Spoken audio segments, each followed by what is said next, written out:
today we're going to review a figure that I've not reviewed before because it's slightly broken, but not quite enough to not review. So it is what it is. We're going to just deal with it. So we're going to review Transformers Revenge of the Fallen, Voyager, Megatron. Yeah, we're going there. This thing. Yeah. It is this weird thing that Megatron was in Revenge of the Fallen when they brought him back after the first film. This weird plane tank hybrid thing. So he's got all these little boosters on the back. These giant ones here that's whoosh, whoosh, for no good reason. And, you know, all these little boosters here as well. And little wings. Big turret out the front, which can move up and down. And you might have noticed his face just in this little guarded box at the front, which doesn't seem like a good idea, you know. Drive over anything that goes through the gap and just smash your face into it. But sure, fine, whatever. It's covered in lots of detail, none of it really picked out. A little bit of silver and is that like coppery bronze or something? I don't know. It's pretty enough. Just, you might be looking at it and going, why is it that awful green colour? Light is on, isn't it? Yeah. Why is it this awful greeny colour? Like greenish grey. It's a really ugly colour. And yes, I believe the missile should fire. Yeah. Don't like firing missile gimmicks. Size comparison. Studio Series 86 Blur. So it's a Voyager, and it's a pretty good sized Voyager. Now, this was a weird tank that potentially could fly. And, yeah, it's not good, is it? Let's be honest with you, it's not good. It's got these big tracks at the side and these things, which definitely aren't for the road mode. Then these little tracks in the middle for no good reason. There's little wheels here, and here. Nothing in the middle. It's not good, is it? I've heard the leader one is potentially better than this, but then one of the arms is an absolute joke, and yeah, we'll get to it. So should we transform it? Guess we should. So we're going to come to the side here, and we're going to wiggle these wings until they pop loose. Now there are, I'll show you in a second. We get this piece, I'm going to double hinge it, dreaded double hinge, over the top, into place.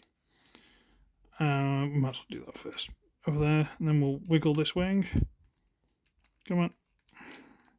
There we go. What happens is, under the wing, there are these two little pegs.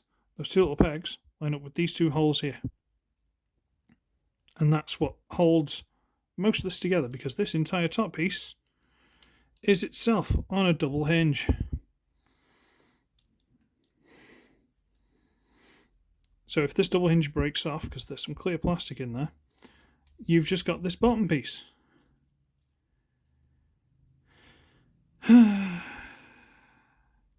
let's deal with it. Alright. We can get this piece here, and we're going to hinge it out on a pin there.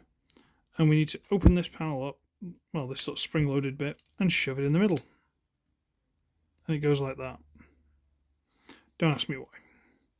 So open this up, swing this around, come on, into there, and just let it fall around it. Let's bring these out a little bit. So if I turn it up, these are the legs, okay? So we're going to open up this little side panel, fold this tread up, and rotate it into the gap. Okay, doesn't like being all the way down. Close it back up. Let me show you that again. So we'll fold that over. Now you can fold this all the way to like there. As you're putting it in, it doesn't like it. So it actually wants to go up slightly. It wants to go more 90 degrees, not like, I don't know, 87 or whatever. I don't know. Close that up. Okay. Now, these are the toes. That's the heel. Because you can't just stand like that. You somehow got to put that on the floor. So, we've got a bend here which is presumably the knee. And if you look here, this is another bend. So there's the bend for the knee up here, and another bend here. So you have to kink it. You can kink it a lot more. You can kink it slightly. We'll try and get to about that, and we'll just try and get it so we can stand without looking too stupid. Okay. This is one of the things I really don't like about it. Okay, is that? That's on the floor. Right, let's try and bend this one as well. Come on. I have put oil on these. Try and get it so we can stand.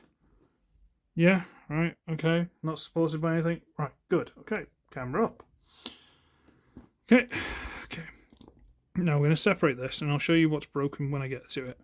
Rotate the head out of the way. That'll allow us to bring this whole assembly here out on this grey hinge. Come on, get this out of the way. Come on, bring that out.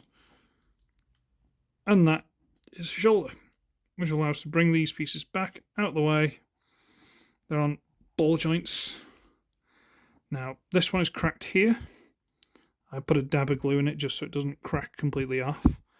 And these two pieces at the front peg together. But again, part of this peg, well, basically the entire front of the peg has snapped off.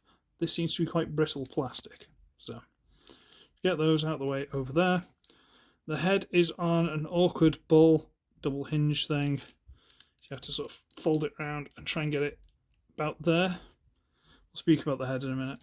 And then if I get this leg out of the way, gotta get this whole thing on that grey hinge, rotate it all the way out, because at the minute it's just tucked all the way around the back here. And this is the right arm.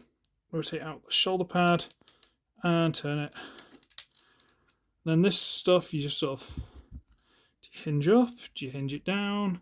Don't know. This I like to tuck into the gap because it kind of helps hold it all together. And then just kibble hangs off the back, I guess. And there is Voyager Voyager Megatron in his raw mode. And yeah, that's what he looks like. The body's nice enough. There's some cogs and stuff in there. Do they move? Oh, they move when you turn the waist. Look at that. Isn't that worth the effort? I know where I'd be shooting him though. There's big holes in him to blow up his internals. The face is pure nightmare fuel. Look at that. In this dingy colour as well. Just ugh. This arm is incredibly spindly, and I'll tell you what, we'll turn that around so it covers up the screws. These are supposed to be like fingers. I don't know. Oh, shut that off. Well, there's what it looks like without the missile. There we go. Shove that back in there. The legs are awkward chicken legs, stupid things. I don't like that at all. Again, you can get some knee bend, you can do all that, but it doesn't look good no matter what you do with it. So, big Decepticon logo. This arm is potentially my biggest bugbear of all of them. Just this arm. You might think, what are you talking about? Why haven't you straightened it, Ugly? There's a reason for that. Because he's got a little thumb. Look, isn't that nice? And he's got a big pew pew. Pew, pew, pew. But if you try and extend it...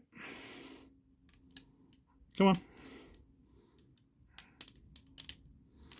There's an Automorph blade thing that comes out of it.